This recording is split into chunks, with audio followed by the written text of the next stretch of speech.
이야기처럼 듣는 뉴스픽 지금 시작합니다. 어린이 2명 희생, 미니애폴리스 총격의 배경은? 오늘 미국에서 매우 안타까운 사건이 발생했습니다. 27일 오전 미국 중북부에 있는 미네소타주라는 곳에 미니애폴리스라는 도시에서 총격 사건이 일어났습니다. 정확한 장소는 어눈시에이션 가톨릭 교회입니다. 이 교회는 어눈시에이션 가톨릭 학교와 바로 연결되어 있는 곳이에요. 당시 교회에서는 아침 미사가 진행되고 있었습니다. 그런데 갑자기 한 남성이 교회 건물을 향해 총을 쏘기 시작했습니다. 그 순간 교회 안에서는 어린 학생들과 어른들이 미사에 참석하고 있었어요. 가장 안타까운 것은 8세 어린이 1명과 10세 어린이 1명이 총에 맞아 목숨을 잃었다는 사실입니다. 또한 17명이 다쳤는데요. 이 중에서 대부분인 14명이 어린이들이고 나머지 3명은 어른들이었습니다.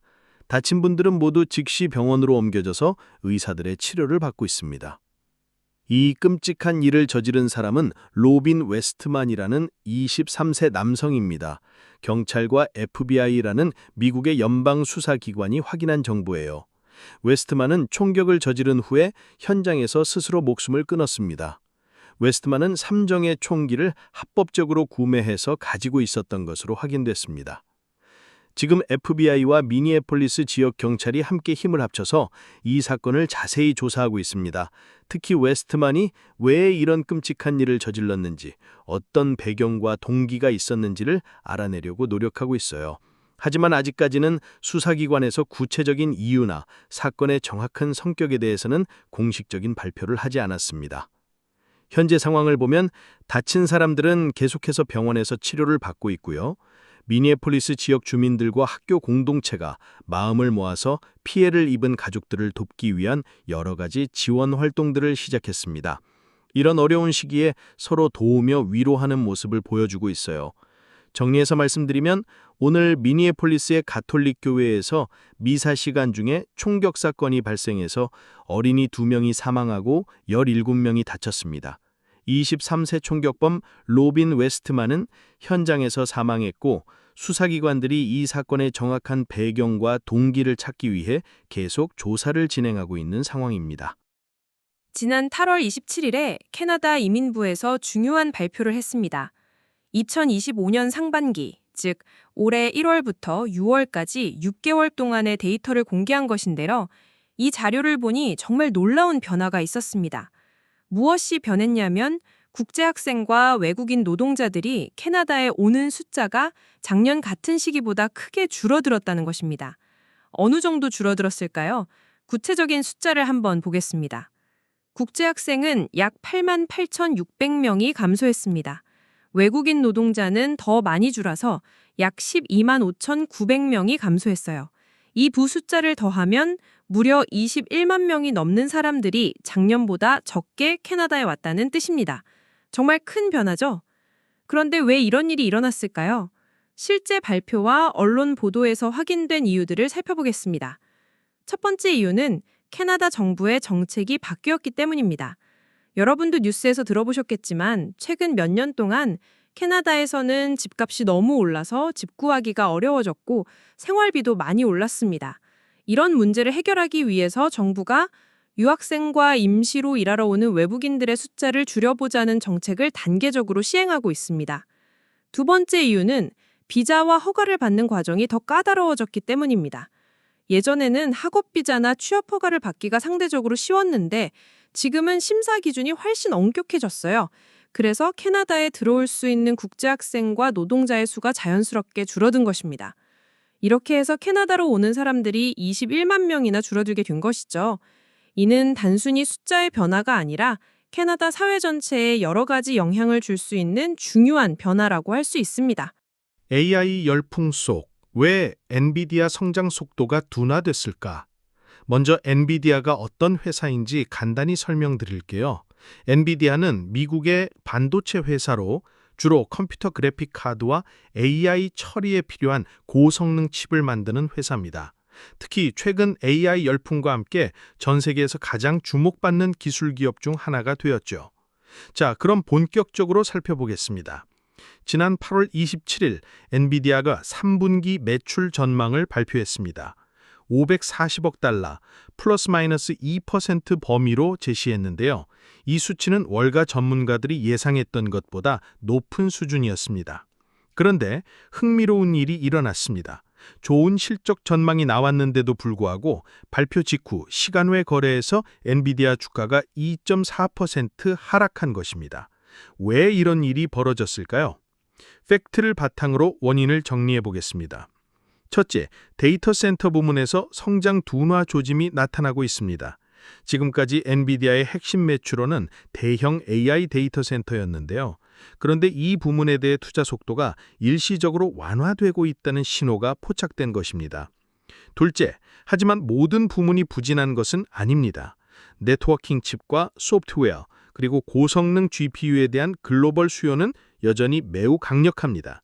실제로 엔비디아는 73% 이상의 높은 이익률을 계속 유지하고 있고 전체 매출 구조도 안정적인 상태입니다.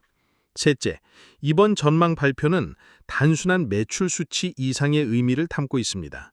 엔비디아가 제시한 예상치는 AI 붐이 단기적으로 꺼지지 않았음을 보여줍니다. 하지만 동시에 시장 성장이 과거보다는 완만해지고 있음을 시사하기도 합니다. 전문가들은 이런 변화를 어떻게 해석하고 있을까요? 흥미롭게도 이를 AI 버블이 꺼진 신호로 보지 않습니다. 오히려 AI 산업이 성숙 단계로 진입한 증거로 해석하고 있어요. 즉, 초기에 급격하고 폭발적인 확장보다는 안정적인 성장 패턴으로 전환되고 있다는 의미입니다. 그렇다면 우리가 앞으로 주목해야 할 핵심 포인트는 무엇일까요? 바로 AI 중심의 경제 구조 속에서 성장률이 다소 둔화될 때 산업과 정책이 어떤 방향으로 조정될 것인가 하는 점입니다. 이것이 앞으로 우리가 계속 관찰하고 분석해야 할 중요한 지점이라고 할 수 있습니다. 왜 지판 사실 안 알렸다고 벌금 맞았나? 먼저 CRA가 무엇인지 설명드릴게요. CRA는 캐나다 국세청을 뜻하는데 우리나라의 국세청과 같은 역할을 하는 기관입니다. 지난 8월 22일 보도된 실제 사례를 보겠습니다. CRA가 한 납세자에게 벌금을 부과했는데요. 그 이유는 이 사람이 주거용 부동산을 매각한 사실을 세금 신고에서 누락했기 때문입니다. 여기서 우리가 알아야 할 중요한 세법 원칙이 있습니다. 캐나다에서는 주택을 1년 미만 보유한 후 매각하면 그 수익이 자본이득이 아니라 사업소득으로 간주됩니다. 이게 왜 중요하냐면 세금 부담이 완전히 달라지기 때문입니다. 쉽게 설명하면 원래 자본이득은 절반만 세금을 내면 되는데 사업소득은 전액에 대해 세금을 내야 합니다. 훨씬 무거운 세금이 부과되는 거죠. 그런데 여기서 또 하나 알아둘 점이 있습니다. 만약 그 주택이 실제로 본인이 살던 집이라면 주거용 주택 면제라는 제도를 통해 세금을 면제받을 수도 있어요. 하지만 이 면제를 받으려면 반드시 조건이 있습니다. 가장 중요한 것은 세금 신고할 때 매각 사실을 반드시 보고해야 한다는 점입니다. 만약 이걸 하지 않으면 면제를 받을 수 없을 뿐만 아니라 오히려 과태료와 이자까지 추가로 부과됩니다. 이번 사례의 납세자가 바로 이 부분을 지키지 않았습니다. 집을 단기간 보유한 뒤 매각했는데 이 사실을 세금 신고에서 빼먹은 거예요. 그 결과 CRA는 이 매각 차익을 전액 과세소득으로 처리했고 추가 세금과 벌금을 함께 부과했습니다. 정리해보면 세 가지 핵심 포인트가 있습니다. 첫째, 1년 미만 보유 주택을 매각하면 사업소득으로 분류되어 무거운 세금이 부과됩니다. 둘째, 주거용 주택 면제를 받으려면 반드시 매각 사실을 신고해야 합니다. 왜 내 페북 인스타 계정에 사라졌을까? 최근 많은 사람들이 겪고 있는 페이스북과 인스타그램 계정 삭제 문제에 대해 이야기해 보겠습니다. 먼저 어떤 일이 일어나는지 살펴보겠습니다. 2025년 8월 말 캐나다와 미국을 포함한 여러 나라에서 갑작스럽게 일부 사용자들의 계정이 비활성화되는 사건이 발생했습니다. 문제는 이용자들이 아무런 사전 경고나 이유 설명도 듣지 못한 채 계정이 갑자기 사라진 것입니다. 더 심각한 것은 계정이 단순히 잠시 멈춘 게 아니라 복구를 요청할 방법조차 제대로 안내받지 못했다는 점입니다. 피해를 당한 사용자들의 반응은 어땠을까요? 이들은 충격을 받았다, 속이 안 좋다, 매우 답답하다는 표현을 쓰며 강한 불만을 토로했습니다.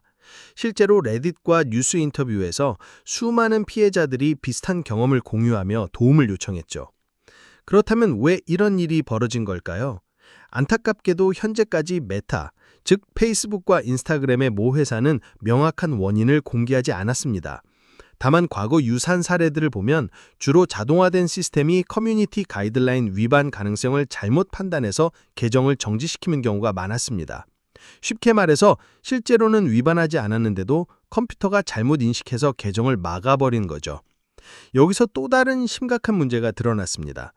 계정이 삭제되거나 정지되었을 때 이의를 제기하는 절차가 매우 불투명하다는 것입니다. 피해자들은 지원센터에 연락하고 공식 채널을 통해 항의했지만 대부분 자동응답만 받았을 뿐 실제 사람과는 연결되지 못했습니다. 이런 상황이 왜 더 심각한 문제가 되었을까요? 바로 요즘 소셜미디어가 개인의 비즈니스나 학업, 사회적 관계 유지에 너무나 중요한 역할을 하고 있기 때문입니다. 단순한 개인 취미가 아니라 생계와 직결된 수단이 된 거죠. 이번 사건에서 우리가 배울 수 있는 교훈은 세 가지입니다. 첫째, 디지털 플랫폼의 자동화 시스템 오류 하나만으로도 이용자의 삶에 엄청난 영향을 줄 수 있다는 점입니다. 둘째, 이제 소셜미디어 계정이 단순한 개인 기록을 넘어서 생계와 사회적 관계의 핵심 수단이 되었다는 현실입니다. 셋째, 따라서 플랫폼 기업들이 이용자 보호를 위한 투명한 절차와 신속한 복구 시스템을 반드시 마련해야 한다는 점입니다. 결국 이 사건은 단순한 개인 계정 문제가 아니라 디지털 사회에서 이용자의 권리와 기업의 책임이라는 더 큰 주제를 우리에게 던져주고 있습니다. 오늘 소식은 여기까지입니다. 뉴스가 만든 생각, 생각이 만든 내일. 뉴스픽이었습니다. 감사합니다.